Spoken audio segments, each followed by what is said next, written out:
ابھی 2 دن پہلے کی بات ہے کہ جاجموں میں ایک بڑے پیسے والے صاحب کی شادی ہوئی. ان کو اللہ تعالیٰ نے اتنا پیسہ دے دیا ہے کہ وہ ان سے ہضم نہیں ہو پا رہا ہے. باقاعدہ ریزورٹ بک کیا گیا, وہاں ناچ گانے کی محفل ہوئی, مرد اور عورت سب ایک ساتھ موجود ہیں, ڈانس کر رہے ہیں, اور اس میں ایسے ایسے لوگ موجود ہیں جو دیندار سمجھے جاتے ہیں,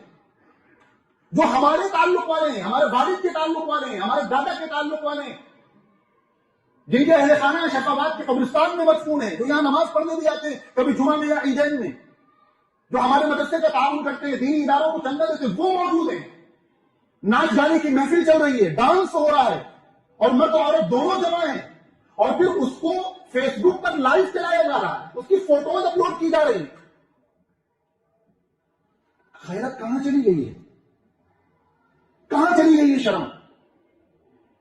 کرنا تو یہ چاہیے تھا کہ ہم ڈائریکٹ ان سے جا کر بات کر لیتے, لیکن 2 طرح کے الگ الگ گناہ ہوتے ہیں.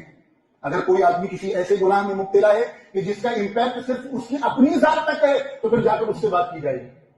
لیکن کوئی ایسا گناہ جو اجتماعی طور پر کیا جا رہا ہے اور اس کا اثر پوری سوسائٹی پر پڑ رہا ہے, تو یہ ایسا گناہ ہے کہ جس پر پوری مجمع کے سامنے بات کرنا ضروری ہے, ورنہ عذاب آئے گا تو کوئی نہیں بچ پائے گا. اللہ نے اگر پیسہ دیا ہے تو ہم اس کے مالک نہیں ہے, پیسہ چھیننے میں دیر نہیں لگتی ہے. جو اللہ پیسہ دے سکتا ہے وہ کل کو بھکاری بھی بنا سکتا ہے, اور ہمارے سامنے مثالیں موجود ہیں.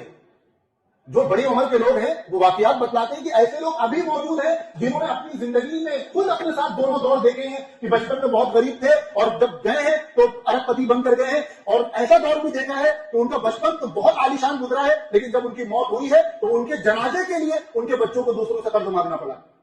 ان کو کفن دفن دینے کے لیے. تو پیسے پر اتنا اترانا نہیں چاہیے کہ اللہ کے خلاف اعلان بغاوت کر دیں. اور جاجموں جیسا علاقہ جہاں اتنی مسجدیں ہوں, جہاں اتنے مدرسے ہوں, مکاتب چل رہے ہوں, اور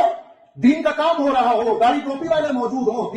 دینی شوق ہو لوگوں کا, جو 90% سے زیادہ مسلم میجورٹی علاقہ ہو, اس علاقے میں کھلا ریزورٹ بک کر کے ایک مسلم فیملی ناچ گانے کا پروگرام کرے, اور اس میں مرد و عورت سب جمع ہو, اور وہاں ڈانس ہو, اور اچھے اچھے دیندار داڑھی والے وہاں بیٹھے, اور خطبہ چل رہا ہے اور ساری چیزیں چل رہی ہیں, اور اس کو فیس بک پر لائیو کیا جا رہا ہے. مطلب اللہ میاں کو منہ چڑھائے گا کہ آپ جو کرتے بنے کر لیجیے, ہم تو باز نہیں آئیں گے. روزانہ اپنی آنکھوں سے دیکھ رہے ہیں کہ مسلمان کن حالات سے گزر رہے ہیں, امت کن حالات سے گزر رہی ہے. لوگوں کے پاس کھانے کو پیسے نہیں,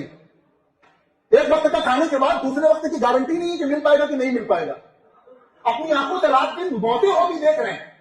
پھر بھی بالکل اللہ کا ڈر ختم ہو گیا ہے, خوف ختم ہو گیا ہے, جہنم کا خوف ختم ہو گیا ہے, اللہ کے سامنے حساب کتاب دینے کا احساس ہی ختم ہو گیا ہے. اور آج ہمارا یہ حال ہے تو ہماری آئندہ آنے والی نسلیں تو اسلام ہی کو چھوڑ دیں گی.